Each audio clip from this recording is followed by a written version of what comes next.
प्रभु जी, जो माता पिता हमसे करते हैं वो भी सब आता है? मोह, प्रेम नहीं।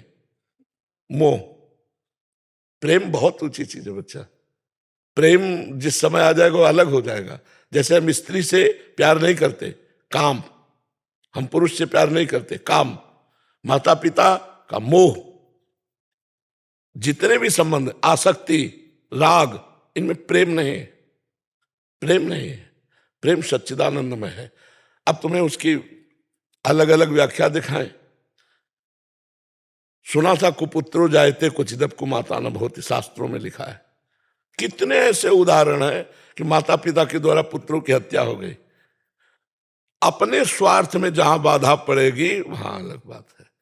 अगर वो कुतिया भी अपने बच्चे को प्यार करती है, सुकरी भी अपने बच्चे को प्यार करती है, पक्षी भी अपने बच्चे को प्यार, लेकिन प्यार नहीं, मोह में बंधे हुए है।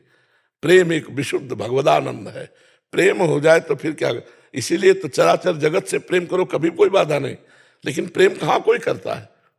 स्वार्थ के वशीभूत मोह में बंधे हुए, और मोह गए बिनु राम पद होई न दृढ़ अनुराग। अनुराग माने प्रेम। जब तक मोह है तब तक प्रेम नहीं हो सकता, और वो मोह होता है बच्चा, प्रेम नहीं होता। नहीं, सबको भगवत प्राप्ति हो जाए कि नहीं हो जाए।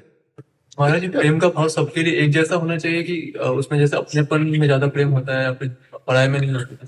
प्रेम की सीधी परिभाषा है, हम जिससे प्रेम करते हैं सिर्फ उसको सुख देने की भावना हो, किंचन मात्र स्वार्थ बुद्धि ना हो। अब चाहे माता पिता हो, चाहे पुत्र हो, चाहे पत्नी हो, चाहे भाई हो, चाहे देश हो, चाहे समाज हो, चाहे विश्व हो, अपने सुख की लालसा से किया हुआ राग होता है, मोह होता है, आसक्ति होती, स्वार्थ होता है, काम होता है, प्रेम नहीं होता है।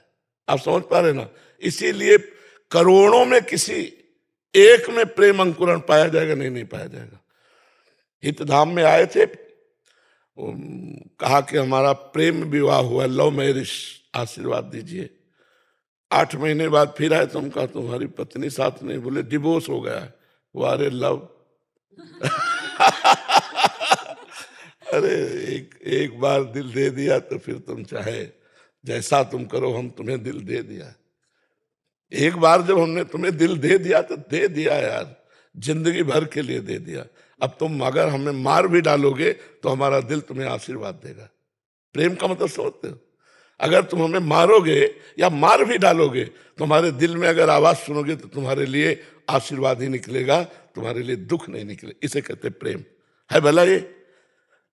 और जी ऐसा प्रेम तो केवल प्रभु के लिए ही हो सकता। तो फिर अब इसीलिए तो प्रेम कहाँ है। और जब कोई भगवान का आशिक प्रेम करेगा जगत में भी तो अद्वितीय बेजोड़ होगा। जैसे तुलसीदास जी ने अपनी पत्नी से प्रेम किया तो मायके जाने का समय ले दिया।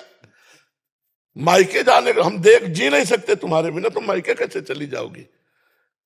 जैसे धनुर्दास जी ने अपनी पत्नी से प्रेम किया, महाभागवत है, तो ऐसे चलते हैं बाजार में सब्जी लेने नहीं जाते, पत्नी जाएगी क्योंकि वो बिछो नहीं सह सकते, तो पत्नी ऐसे चल रही हो, आप छाता लिए ऐसे चल रहे हैं।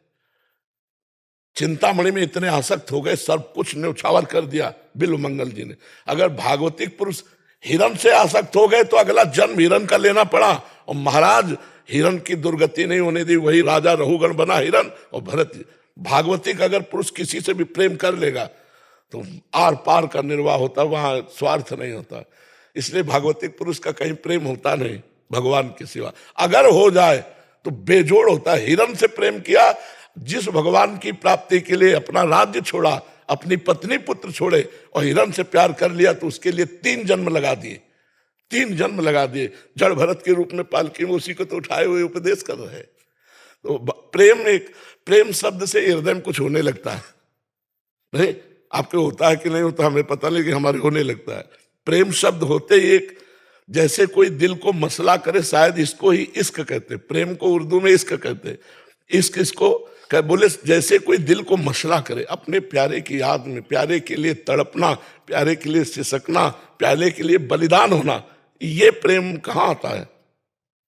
अपने स्वार्थ की पूर्ति के लिए। देखो हमारे पास ये संसार में प्रेम तो बात करते ही आंसू टपकने लगे, बात करते ही हृदय बहा बहा घूमे, उसे प्रेम कहते हैं। जो दूसरों के लिए बलिदान करने, देखो देश प्रेम, देखो वंदे मातरम, फांसी का फंदा डाल लिया। देश प्रेम देखो, गुरु गोविंद सिंह के दोनों बच्चे दीवार में जिंदा चुने जा रहे हैं। ना उनके आंसू ना बच्चों के आंसू। आप विचार, ये देश प्रेम, कहीं भी प्रेम की बात आती है तो वहां बलिदान होता है, प्रेम बलिदान मांगता है। लेकिन हम प्रेम का नाटक करते हैं, प्रेम नहीं। प्रेम ना हम भगवान से कर पाते ना इंसान से कर पाते। अगर हम डट के किसी इंसान में भी भगवत भाव करके प्यार कर ले तो हमारा मंगल हो जाए।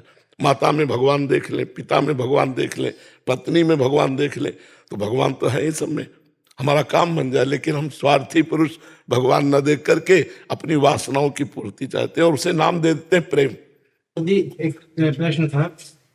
माता जो अपने पुत्र को प्रेम करती है, मोह करती है, वो प्रेम है या लोभ है उसका? नहीं, लोभ भी नहीं कह सकते। मानो मनुष्य माता तो थोड़ा बुद्धि रखती है, हम पशु पक्षियों के भी कहा, वो क्या अपने बच्चे से प्रेम नहीं करते? उसका क्या चिंतन होता है क्या कि आगे चल के मुझे पोषित करेगा? ऐसा भी नहीं चिंतन होता पक्षियों का, पशुओं का।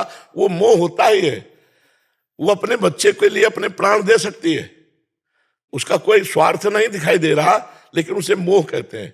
महाराज जी, लेकिन अगर उसी मोह की वजह से बच्चा अगर अनुशासनहीन होता है या कुछ गलत दिशाओं में जाता है, वो एक अलग चैप्टर हो गया, वो एक अलग चैप्टर हो गया। पिता अगर बोलता है कि भाई आप अनुशासन में आइए और इसकी वजह से अगर नहीं, आप नहीं समझ, अब पटरी दूसरी हो गई। अनुशासन शब्द लाने के लिए अब वो व्यवहार शब्द आ गया। हम तो केवल उस राग की बात कर रहे जो लगाव है, जो लगाव है। हम अब पटरी दूसरी हो जाएगा, उसकी चर्चा दूसरे रूप में होने लगेगी। हमारा सिर्फ लगाव से, कि जो विविध प्रकार का लगाव है, यदि इसे प्रेम में बदल दिया जाए तो भगवान की प्राप्ति हो जाए। पत्नी अपने पति को भगवान समझे, पति अपनी पत्नी में भगवान को देखे, माता पिता पुत्र में भगवान को देखे, पुत्र माता पिता में भगवान। अभी देखो कितना आनंदमय गृहस्थी हो जाए। लेकिन स्वार्थ, महाराज जी, देखना और वर्तना अलग अलग हो जाए। हाँ, बर्तन केवल देखने की बात कह रहे हैं। वर्तन पूरा वैसा ही होगा। तन पत्नी को पत्नी माना जाएगा, माँ को माँ माना जाएगा, बहन को बहन माना जाएगा, बेटी को बेटी माना जाएगा। चारों स्त्री स्वरूप है, बर्ताव चारों के अलग होंगे, लेकिन चारों में भगवान को देखना। हमने कहा है पंडिता समदर्शिना न कि वर्तिना। जो पत्नी के साथ व्यवहार करते हो बहन के साथ थोड़ी करेंगे, जो बहन के साथ व्यवहार करते हो पत्नी के साथ थोड़ी करेंगे।